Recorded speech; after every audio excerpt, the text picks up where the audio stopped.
Students, today we are going to start with exercise 7.2. We have started with exercise 7.2 now. So section formula that we have already started. Okay, in the last video we have started with the section formula. Okay, so students, in the last video I have explained you the example number 6, ठीक है, कि example number 6 section formula क्या है और उसे किस तरीके से अप्लाई करना है हमें, ठीक है, उसके बारे में मैंने आपको बताया. In this video lesson I am going to explain the next example number 7, ठीक है. सो देखो क्या लिखा हुआ कि in what ratio does the point this divide the line segment joining the points A and B. Okay, देखो section formula मैंने आपको क्या बताया था. देखो स्टूडेंट्स, देखो सेक्शन फॉर्मूला में मैंने आपको बताया था कि if there is a line, ठीक है, उसके दो कोऑर्डिनेट हैं कोई भी, ठीक है, अगर उसके कोई भी दो कोऑर्डिनेट हैं x1 y1 है ना यहाँ पे, और यहाँ पे एक और कोऑर्डिनेट है x2 y2, ठीक है, और अगर P पॉइंट इस लाइन को डिवाइड कर रहा है, P पॉइंट इस लाइन को डिवाइड कर रहा है, कौन सी रेशो में, m1 रेशो m2 में अगर डिवाइड कर रहा है, ठीक है, तो इसका हमने सेक्शन फार्मूला मैंने आपको पढ़ाया था. क्या पढ़ाया था? सेक्शन फार्मूला कि अगर मुझे ये वाले पॉइंट्स को फाइंड आउट करना है, x और y को फाइंड आउट करना है, ठीक है, तो मैंने क्या बताया था कि x equal to m1 x2 plus m2 x1 upon m1 plus m2. Okay, और इधर से y is equals to m1 y2 plus m2 y1, ठीक है, upon m1 plus m2. This is the section formula which have already applied, और आपको बताया हुआ सारी वैल्यूज़ हमें गिवन है, फॉर्मूला में पुट करो आंसर आ जाएगा, ठीक है. तो इन दिस वे इस एग्जाम्पल में स्टूडेंट्स देखो क्या है, इस एग्जाम्पल में ना उन्होंने, मैं आपको बताती हूँ यहाँ पे क्या गिवन है मुझे. इस एग्जाम्पल में देखो, इन what ratio does the point 4 6 divide the line segment joining the points this, ठीक है ना. इसमें क्या गिवन है कि एक लाइन है, ये गिवन है उन्होंने ए और बी, ठीक है, ए के कोऑर्डिनेट और बी के कोऑर्डिनेट हमें गिवन है इस तरीके से -6 और 10, ठीक है, बी के coordinates 3 and -8. Okay, and this is P point, ठीक है. इन what ratio does the point, ठीक है, एक ये पॉइंट है, पी पॉइंट है, वो ए बी वाली लाइन को, ठीक है, डिवाइड कर रहा है, ठीक है. पी पॉइंट कौन सा गिवन है? -4 एंड 6. मतलब ये वाला पॉइंट जो है इस दोनों पॉइंट को, मतलब यहाँ इस लाइन को क्या कर रहा है? डिवाइड कर रहा है, ठीक है ना. तो उन्होंने पूछा कि इन व्हाट रेशो, हमें नहीं पता है कि वो किस रेशो में इसको डिवाइड कर रहा है, किस रेशो में. जैसे कि यहाँ पे मैं गिवन होती थी ना m1 और m2, ठीक है, रेशो को हम क्या लेते हैं? m1 और m2, ठीक है ना. लास्ट क्वेश्चन में क्या गिवन था हमें, जो हमने पिछला किया है सेक्शन फार्मूला में, सेक्शन फार्मूला में गिवन होता था यहाँ पे कोई x1 y1 आपको जनरल पॉइंट गिवन होते थे, ठीक है ना, और आपको ये m1 और m2 भी गिवन होता था, और आप क्या करते थे? ये वाला x और y ये फाइंड आउट करते थे, ठीक है ना, in case of the section formula. But here the question is that कि आपको ये पॉइंट उन्होंने दिया हुआ है, उन्होंने कहा कि आप रेशो फाइंड करके बताओ, ठीक है. थोड़ा सा डिफरेंट आ गया ना यहाँ पे क्वेश्चन में. तो हमने क्या करना है, ये वाला पॉइंट इस लाइन को डिवाइड कर रहा है, कौन सी रेशो में डिवाइड कर रहा है, हमें वो रेशो निकालनी है, ठीक है. तो रेशो निकालने के दो तरीके हैं, या तो आप m1 m2 लिख लो यहाँ पे, या इसको हम इस तरीके से भी लिख लेते हैं k/1, जब भी आपको रेशो वाला क्वेश्चन आए ना, ठीक है. This is also very important question for the board point of view, ठीक है. k/1 भी लिख सकते हो और m1 रेशो m2 भी लिख सकते हो. हमें बेसिकली m1 अपॉन m2 की वैल्यू चाहिए, रेशो चाहिए मुझे, ठीक है. अब मैं क्या करूँगी, इसके ऊपर सेक्शन फॉर्मूला लगाऊंगी. तो आप लिखोगे यूजिंग सेक्शन फॉर्मूला. स्टूडेंट्स देखो सेक्शन फॉर्मूला आप किस तरीके से लगाओगे, यहाँ पर जो लिखा होता है, जैसे यहाँ पे अगर इस पे मैंने सेक्शन फॉर्मूला लगाना हो तो क्या लिखूंगी, x इक्वल टू ये वाला m1 x2 plus m2 x1 upon m1 plus m2, ये हमने किया फॉर्मूला. और y का भी इस तरीके से m1 y2 plus m2 y1 upon इसका m1 प्लस m2, ठीक है. स्टूडेंट्स देखो ध्यान से, अब x और y की वैल्यूज़ दिए हैं, ठीक है. जो सेंटर में होता है वो यहाँ पर आता है, ये वाली वैल्यू, ठीक है, x वाली जो सेंटर में होता है वो यहाँ पे x आती है. यहाँ पे सेंटर में क्या है, x का कोऑर्डिनेट क्या है यहाँ पे -4, तो आप यहाँ पे पहले लिखोगे -4 इक्वल टू ये फॉर्मूला के अकॉर्डिंग, ओके। यहाँ पे m1 कितना है ये इस फॉर्मूला में पुट कर रही हूँ मैं, ठीक है। m1 की वैल्यू नहीं है, m1 मुझे फाइंड आउट करना, सो m1 ही रहेगा, ठीक है। m1 x2 यानी कि m1 x2 कितना है ये वाला -8, तो यहाँ पे लिखो -8 प्लस, ठीक है, m2 यहाँ पे x1 कितना है -6, ठीक है, m2 x1, समझ गए। और उसके बाद नीचे क्या है m1 प्लस m2, ठीक है, ये आ गया। उसके बाद देखो अगर मैं ये वाला लूँ कोऑर्डिनेट y का लूँ, y के अकॉर्डिंगली ये वाला फॉर्मूला अप्लाई करूँ y का, ठीक है। देखो 6 इक्वल टू m1 y2 वाला कोऑर्डिनेट है यहाँ पे मेरे पास। सॉरी स्टूडेंट्स, एक चीज़ मैंने यहाँ पे गलत कर दी, m1 x1 है यहाँ पे, ठीक है। यहाँ पे आएगा 3 वाला कोऑर्डिनेट। इसको स्टूडेंट्स आप ध्यान से एक बार देख लेना, मैं फिर से बता देती हूँ आपको। x वाला कोऑर्डिनेट जो है सेंटर में है -4, वो मैंने लिखा, m1 की जगह पे m1 लिखा। x2 स्टूडेंट्स ये है, ये देखो ये x1 है, ये y1 है, x2 है, ये y2 है, ठीक है जी। इस तरीके से तो m1 x2 है 3 प्लस m2, ठीक है, और यहाँ पर है x1 है -6, तो वो मैंने लिखा है यहाँ पे, ओके। इस तरीके से वैल्यूज़ गलत नहीं लिखनी, गलत हो जाएगा नहीं तो। y क्या है यहाँ पे 6, जो सेंटर वाला पॉइंट होता है ना वो y होता है, ओके। सो नाउ मैं लिख देती हूँ यहाँ पे x और y है ये मेरे, okay. So now next is the m1 y2, m1 की जगह आते m1, y2 कितना है बेटा ये देखो यहाँ से -8 प्लस m2, y1 कितना है बेटा ये वाला 10, ओके। नीचे क्या आएगा m1 प्लस m2, ठीक है। अब इसको सॉल्व कर रही हूँ मैं, इसको सॉल्व कर रही हूँ, ठीक है। आपने क्या करना है, मुझे एक्चुअल में अगर रेशो चाहिए ना, रेशो का मतलब है कि मुझे m1 ओवर m2 चाहिए, रेशो चेक करनी है मुझे, दिस इज़ द रेशो, ठीक है। आप इसको सॉल्व कर लो, इसको सॉल्व करने पे m1 अपॉन m2 की वैल्यू को फाइंड आउट करो, ठीक है। देखो किस तरीके से करना है, इसको क्रॉस मल्टीप्लाई करोगे, -4 m1 plus m2 is equals to, ये कितना आएगा मल्टीप्लाई करके 3m1 -6 m2, ओके। यहाँ पे इसको सॉल्व करो, -4 m1 -4 m2 is equals to 3m1 -6 m2, समझ गए। अब क्या करना है, m1 वाले इकट्ठे कर लो एक साइड पे, m2 वाले इकट्ठे कर लो एक साइड पे। यहाँ पे क्या आएगा -4 m1, ठीक है, और -3 इधर लेके आओगे इसको, 3 को, क्या ना, ये 3 इधर आएगा, -3 m1 is equals to -6 m2 -4 m2, ठीक है जी। ये बोले -m इधर वाला साइड m1 भी होगी, इधर वाला मैंने m2 इकट्ठे कर ली, ओके। -4 -3 कितने हो गए, -7 m1 इज इक्वल्स टू ये कितना, -6 प्लस 4 -2 m2, ठीक है। ये और ये कैंसिल। देखो स्टूडेंट्स मुझे ना रेशो पता किसकी चाहिए, m1 अपॉन m2 की चाहिए। तो क्या करोगे, m1 इधर, m2 ये वाला है ना, इसको नीचे ले आओ डिनोमिनेटर में, 2 इधर है, 7 को इधर ले आओ।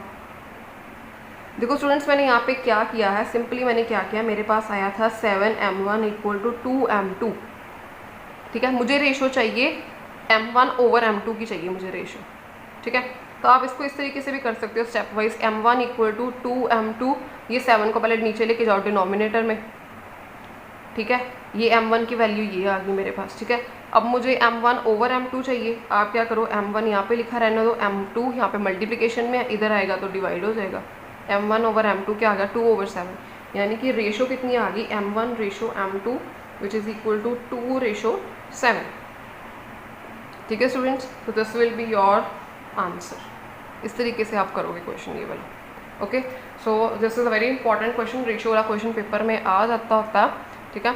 सो स्टूडेंट्स इसको आप करोगे। इसी तरीके का आपकी बुक में सिमिलर क्वेश्चन गिवन है, सिमिलर क्वेश्चन देखो ये वाला गिवन है, find the reason which the line segment joining the point is divided by -1 and 6, ठीक है।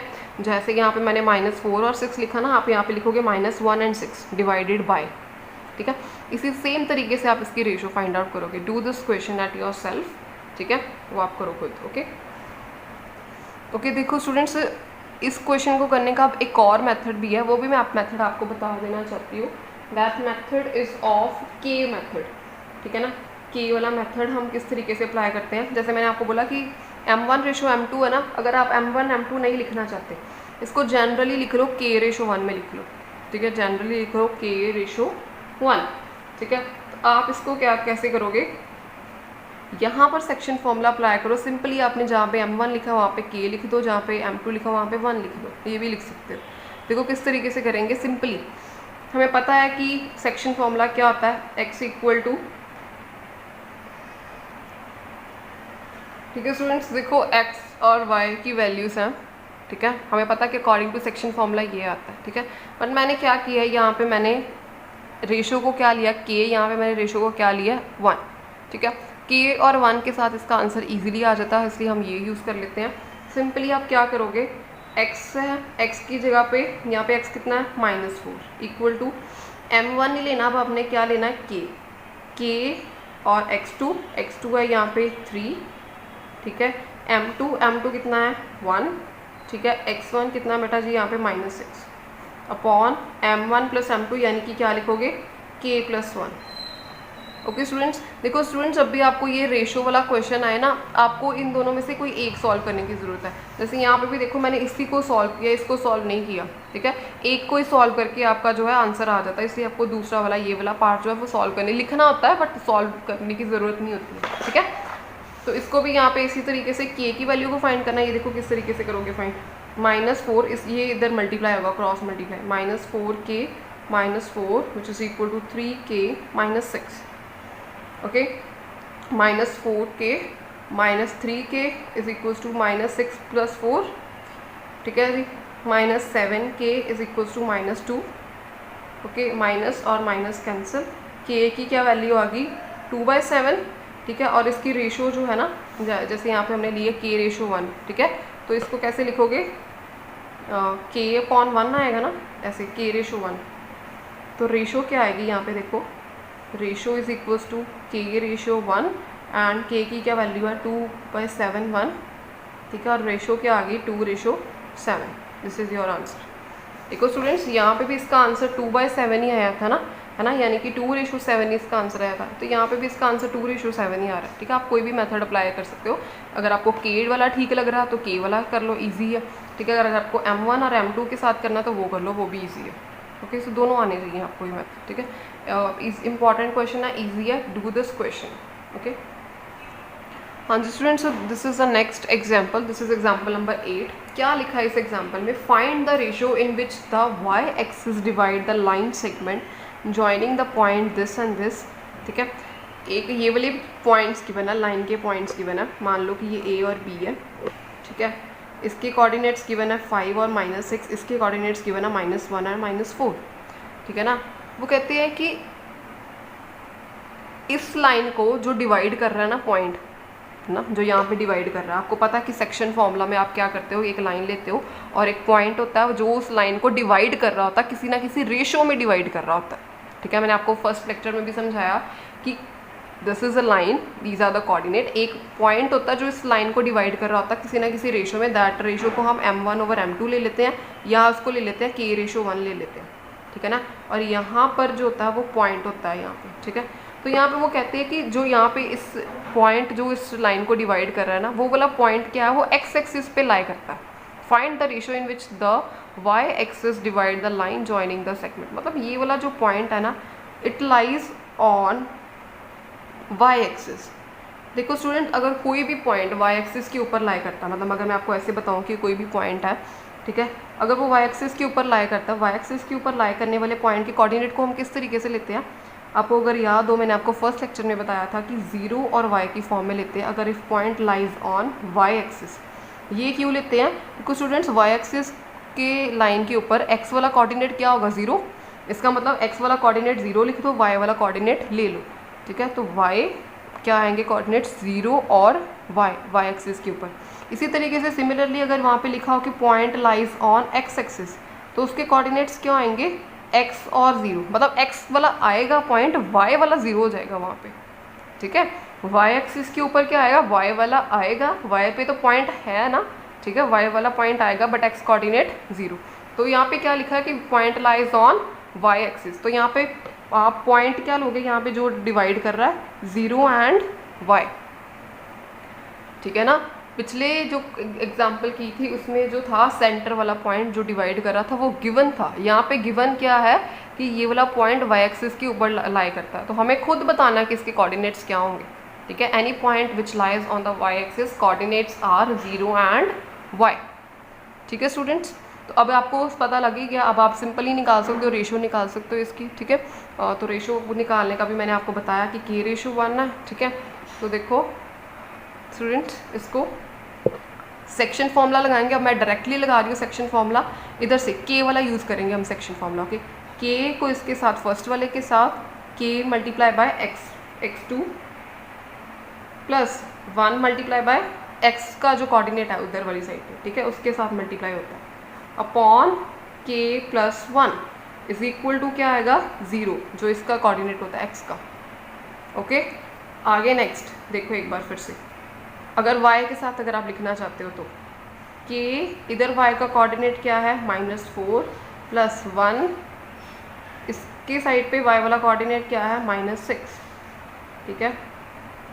नीचे क्या आएगा K plus 1 which is equal to centre वाला y का कोऑर्डिनेट y, ठीक है। सेक्शन फॉर्मूला लगाया। अगर आप इस तरीके से नहीं लगाना चाहते हैं, ठीक है, तो आप यहाँ पे m1 और m2 वाला भी लगा सकते हैं, ठीक है। वो भी इसी के साथ भी सेम फॉर्मूला आएगा, सेम आंसर आएगा, m1 x2 plus m2 x1 upon m1 plus m2 को भी लगा सकते हो। देखो इन दोनों में से हम मेन मैटर है कि हमें क्या निकालनी है, रेशो निकालनी है। रेशो निकालने का मतलब है कि K/1 हमें फाइंड आउट करनी है। K रेशो फाइंड आउट करने का मतलब पहले मुझे K चाहिए, ठीक है। तो देखो स्टूडेंट्स देखो ध्यान से, K क्या आएगा -K plus 5 upon K plus 1 is equals to 0, ठीक है ना। इसको सॉल्व किया मैं, which is equal to -K plus 5, K plus 1 0 के साथ मल्टीप्लाई होकर वो 0 ही बन जाएगा, ठीक है। सो -K इक्वल टू -5, K की इक्वल टू कितना आ गया 5, K की क्या वैल्यू आ गई है 5।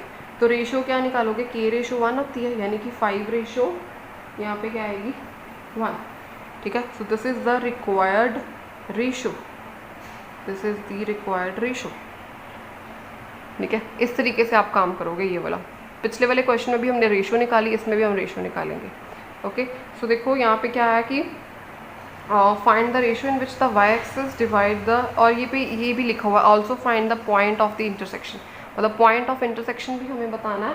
तो स्टूडेंट्स देखो पॉइंट ऑफ इंटरसेक्शन किस तरीके से आएगा, एक हो 0 तो आ गया हमारे पास, ये y वाला पॉइंट ऑफ इंटरसेक्शन ये है ना पॉइंट ऑफ इंटरसेक्शन, क्योंकि ये पॉइंट इन लाइन को डिवाइड कर रहा है, इंटरसेक्ट कर रहा है, ठीक है। इसका मतलब है कि 0 और y आप इसकी वैल्यू को फाइंड आउट करके बताओ, ठीक है। तो y की वैल्यू स्टूडेंट्स ये गिवन है मेरे पास, ये मैंने निकाली है। यहाँ पे k आया है मेरे पास यहाँ पे 5, तो put the value of k equal to 5 over here, you will get the value of y coordinate, और आप यहाँ पे पुट कर सकते हो 0 और y को, ठीक है। तो यहाँ पे k की वैल्यू को 5 पुट करो, 5 मल्टीप्लाई बाय -4 प्लस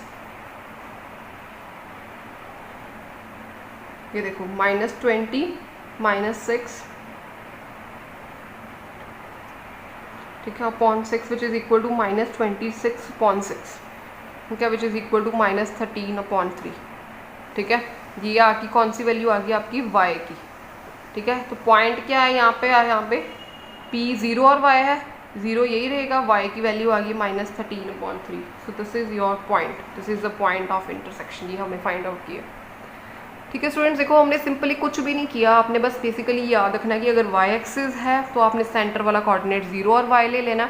ये देखो आपकी बुक में ये आप खुद करोगे ये वाला question, find the ratio which the line segment joining divided by x axis. अब x एक्सिस है, सेंटर वाला कोऑर्डिनेट क्या लोगे x और 0, वो लेके दो कोऑर्डिनेट गिवन है, रेशो आप फाइंड आउट कर सकते हो, ठीक है। Coordinate of the point of division अगर निकालना है, coordinate of the point of division इसी तरीके से k की वैल्यू आ जाएगी, उसको पुट कर दो, ठीक है। तो आपके पास ये जो x की यहाँ पे y की आई है, आपके पास क्वेश्चन में x की आ जाएगी, तो इसी तरीके से सेम करोगे, ठीक है। So do this question for yourself, 4 and 5 question, okay. So next example I am going to explain is example number 10, okay.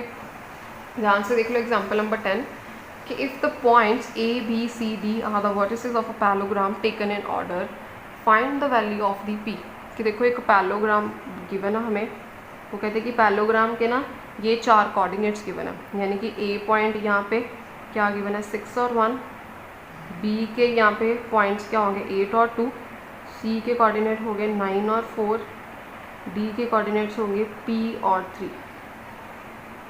ठीक है स्टूडेंट्स, ओके तो वो कहते हैं कि p की वैल्यू, ये वाली p की वैल्यू फाइंड आउट करके दिखाओ। देखो students this is also very important question, एक ही तरीका है इसको सॉल्व करने का, एक ही। क्या करोगे, आपको पता है कि जो पैलोग्राम के होते हैं ना, यहाँ पे आप लिखोगे कि वी नो दैट, अगर आप जानते हो कि we know that the diagonals of parallelogram bisect each other. ठीक है, देखो मेरी बात सुनो कि ये पैलोग्राम के जो कोऑर्डिनेट्स होते हैं ना और डायगोनल्स होते हैं, ठीक है, वो एक क्या करते हैं, एक दूसरे को बाइसेक्ट करते हैं। बाइसेक्ट करने का मतलब है कि ए और सी पॉइंट इसी पॉइंट पे बाइसेक्ट करेगा और बी और डी पॉइंट सेम पॉइंट पे बाइसेक्ट करेंगे। ठीक है, बाइसेक्ट करेंगे। ठीक है स्टूडेंट्स, तो स्टूडेंट्स देखो इसका मतलब है कि ए और सी का जो मिड पॉइंट यहाँ पे सेंटर वाला पॉइंट आएगा, ठीक है, और बी और डी का जो सेंटर वाला यहाँ पे पॉइंट आएगा, मिड पॉइंट आएगा, वो सेम होगा। अब हम कह सकते हैं कि वो सेम होगा। क्यों सेम होगा, देखो स्टूडेंट्स वी नो दैट कि diagonals of parallelogram bisect each other, कि ये जो डायगोनल है वो दूसरे डायगोनल के साथ बाइसेक्ट करता है। ठीक है ना, ए के सेम पॉइंट के ऊपर बाइसेक्ट करता है। ठीक है, इसका मतलब कि जो ए और सी का मिड पॉइंट यहाँ पे सेंटर वाला पॉइंट आएगा और बी और डी का जो मिड पॉइंट आएगा वो यहाँ पे दोनों पॉइंट जो है वो कोइंसाइड कर जाएंगे, मतलब एक ही पॉइंट के ऊपर लाई करेंगे। ठीक है ना, यानी कि मैं क्या लिख सकती हूँ कि mid point of A C which is equal to mid point of B D. जो ए सी का मिड पॉइंट है वही मिड पॉइंट किसका है, बी डी का मिड पॉइंट है। ठीक है ना, तो स्टूडेंट्स मैंने आपको फर्स्ट लेक्चर में शायद आपको बताया था कि इसका कि मिड पॉइंट फाइंड आउट करने का क्या फॉर्मूला है। जैसे ए और सी के कोऑर्डिनेट गिवन है, ठीक है ना, यहाँ पे, ठीक है ना, ए और सी के कोऑर्डिनेट गिवन है 6 और 1 एंड सी के कोऑर्डिनेट गिवन है 9 और 4। आपको सेंटर में निकालना है कि ये वाला पॉइंट क्या होगा, मिड पॉइंट। ठीक है, मिड पॉइंट क्या होगा स्टूडेंट्स, देखो if this is x1 y1, if this is x2 y2, ठीक है ना, तो मिड पॉइंट क्या होता है, सिंपली बड़ा इजी होता है x1 ओवर x2 अपॉन 2। ठीक है, ये x वाला आ गया कोऑर्डिनेट और इधर y वाले ऐड कर लो, y1 plus y2 upon 2। This is the mid point formula. Mid point formula simply आप क्या करोगे, देखो अब AC का मिड पॉइंट निकालना है, AC का मिड पॉइंट। ठीक है, A के कोऑर्डिनेट्स क्या हैं 6 और 1, C के कोऑर्डिनेट्स क्या हैं 9 और 4। सिंपली पता क्या फॉर्मूला लगाना है आपने, x1 प्लस x2 अपॉन 2, इधर y1 प्लस y2 अपॉन 2, इसका मिड पॉइंट आ जाएगा। इधर से B और D के मिड पॉइंट, B के कोऑर्डिनेट है 8 और 21, 8 एंड 2 और 21 नहीं, ठीक है। D के कोऑर्डिनेट्स हैं स्टूडेंट्स P और 3। ओके, इसके ऊपर अगर मैं इन दोनों के ऊपर अगर यही वाला फॉर्मूला लगाऊं, देखो students this is x1, this is y1, this is x2, this is y2। ठीक है, x1 प्लस x2 यानी कि 6 प्लस किसको करूँगी 9 upon 2। Okay, y1 plus y2 यानी कि 1 प्लस 4 अपॉन 2। ठीक है स्टूडेंट्स, इसके ऊपर भी x1 प्लस x2 यानी कि 8 plus p upon 2 which is equal to 2 plus 3 y1 plus y2 upon 2। ठीक है, देखो 6 प्लस 9 कितना आ गया मेरे पास 15 ओवर 2। ठीक है, एंड इधर से एक कॉमा नहीं आएगा 5/2 विच इज़ इक्वल टू, देखो स्टूडेंट्स ये कॉमा है यहाँ पे, इकट्ठे हैं दोनों। ठीक है, 8 प्लस p ओवर 2 और यहाँ पे क्या है 5 ओवर 2। ये दोनों चीज़ें इक्वेट हो रही हैं, इक्वल आ रही हैं। ठीक है, मतलब ये इस तरीके से है, ये इकट्ठा है, कोऑर्डिनेट है मतलब कोऑर्डिनेट समझ रहे हो, कॉमा डाल के है, ये वाला कोऑर्डिनेट अलग अलग नहीं है, ऐसे नहीं है, ये कॉमा डाल के है, मतलब x है ये y है, कोऑर्डिनेट है। ओके, देखो ये भी 5/2 है, ये भी 5/2 है। मैं इसको इक्वेट कर रही हूँ, इसको फर्स्ट वाले को इक्वेट कर रही हूँ। फर्स्ट वाले को किस तरीके से इक्वेट कर रही हूँ, 15/2 is equals to 8 plus p/2। हमें वैल्यू किसकी निकालनी है, p की वैल्यू निकालनी है। p की वैल्यू कैलकुलेट कर लो, 2 और 2 कैंसिल करो, 15 इक्वल टू 8 प्लस p, तो 15 minus 8 is equals to p, p is equals to what, 7 is your answer. ठीक है ना, this will be your answer. देखो स्टूडेंट्स मैंने क्या किया इस एग्जाम्पल में, this is also very easy and important example. Parallelogram जब भी आपको गिवन हो आपने सिंपली लिखना है कि we know that the diagonals of a parallelogram bisect each other. ये बाइसेक्ट करते हैं, एक ही सेम पॉइंट के ऊपर बाइसेक्ट करते हैं। इनका मिड पॉइंट निकाल लेना। मिड पॉइंट निकालने का फॉर्मूला था कि दो कोऑर्डिनेट गिवन है, x1 plus x2/2 y2 y1 plus y2/2। इसका मिड पॉइंट आ गया आपके पास और इसका भी मिड पॉइंट आ गया। इसका मिड पॉइंट दोनों का मैंने ये निकाला, इन दोनों का मिड पॉइंट मैंने ये निकाला। ठीक है, इनको इक्वेट कर देना। 5/2 सेम है, ये फर्स्ट वाले के साथ इक्वेट कर देना, इसके साथ आपको p की वैल्यू आ जाएगी। ओके, तो देखो स्टूडेंट्स इसी टाइप का सिमिलर क्वेश्चन आपकी बुक में गिवन है, ये वाला 6 क्वेश्चन, कि ये सारे are the vertices of the parallelogram taken in order, find x and y। अगर मैंने यहाँ पे p की निकाली है, इसी तरीके से x और y की भी वैल्यू आ सकती है ना। कंसेप्ट सेम लगेगा, मिड पॉइंट वाला कंसेप्ट लगेगा यहाँ पे भी सेम। ठीक है ना, तो स्टूडेंट्स आप खुद करोगे ये वाला कंसेप्ट लगा के मिड पॉइंट वाला। ओके, तो well your homework is to do the 4, 5 and 6 question based on today's lecture. Thank you so much.